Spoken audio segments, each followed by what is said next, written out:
वाढदिवसाच्या हार्दिक शुभेच्छा. थँक्यू.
मी तयार केलेले माझे नियम, जादूची खिडकी, तसेच धडे कळले नाही तर टीव्हीवर लावून देता. असेच तुमची साथ आमच्यासोबत राहावी. तुम्ही आम्हाला खूप मराठी शिकवता, इंग्रजी, तसेच आम्हाला बाहेरची माहिती देता. त्याबद्दल तुमचे आभार.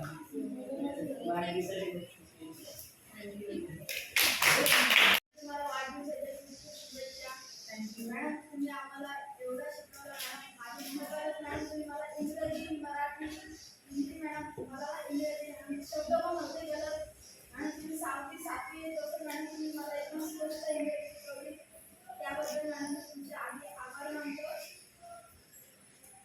मॅडम तुम्ही खूप साऱ्या ॲक्टिव्हिटी घेता. Madam magic box, activity board, मुलाखत. मॅडम आज तुम्हाला एक प्रश्न विचारले जातात का मॅडम तुमच्या डोक्यामध्ये एवढे आयडिया कसे आहेत? माझ्या डोक्यामध्ये आयडिया आहे ना, तुमच्याकडे बघून ॲटोमॅटिक मॅडम परत तुम्हाला थँक्यू. प्रथम मॅडम तुम्हाला वाढदिवसाच्या हार्दिक शुभेच्छा. मी या शाळेत आले तेव्हा मला खूप चांगलं वाटलं, कारण का मला म्हणजे मला ती एवढं पण समजत नव्हतं. तेव्हा मॅडम आमचे उपक्रम वगैरे घ्यायचे, तसेच आम्ही सहभागी पण व्हायचो. नंतर जेव्हा मी 7वीला होती तेव्हा मी या शाळेची मुख्यमंत्री होती. त्यासाठी पण भरपूर सपोर्ट होता. मॅडम आम्हाला ऍक्टिव्हिटी घ्यायची तेव्हा आम्ही पण सहभागी व्हायचो आणि खूप चांगल्या ऍक्टिव्हिटी होत्या. आम्हाला पण त्यात मजा यायची. तुम्हाला वाढदिवसाच्या हार्दिक शुभेच्छा. आम्ही 7वीला ह्या शाळेत होतो, पण आम्ही त्या शिक्षकांकडे होतो आणि मॅडमनी पण आम्हाला सगळ्यांमध्ये सहभागी केलं आणि खूप चांगले उपक्रम घेतले आणि आमचं नाटक पण बसवलेला. आपल्या तालुक्याचे गट शिक्षण अधिकारी कांगारे साहेब यांना आमचं नाटक खूप आवडला आणि त्यांनी आम्हाला चांगला शेरा पण दिला. असंच या शाळेतील म्हणजे सगळी पोरं पुढे जाऊ दे. आणि आता तेवढेच होते. मॅडम वाढदिवस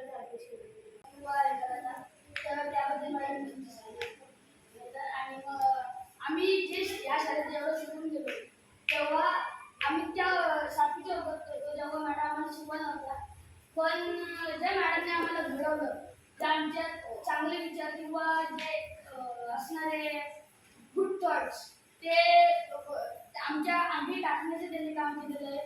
तर ते आम्ही कधी विसरू शकत नाही. तर मॅडम मला जाता माझ्या वाढदिवसाच्या सर्वप्रथम तुम्हाला वाढदिवसाच्या शुभेच्छा. मॅडम आम्हाला 7वी-7वीला शिकवल्या होत्या. मॅडम आम्हाला अभ्यासाच नाही तर इतर बाहेरच्या गोष्टी पण शिकवायच्या, जसे स्त्री पुरुष समानता वगैरे खूप काही शिकवायचे.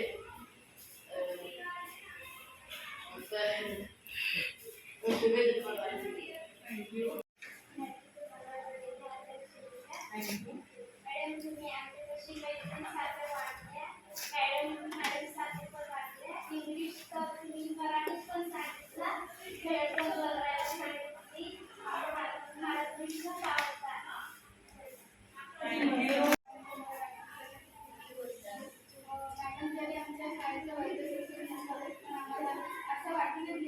पाठ्यपुस्तकं नाही ते आम्हाला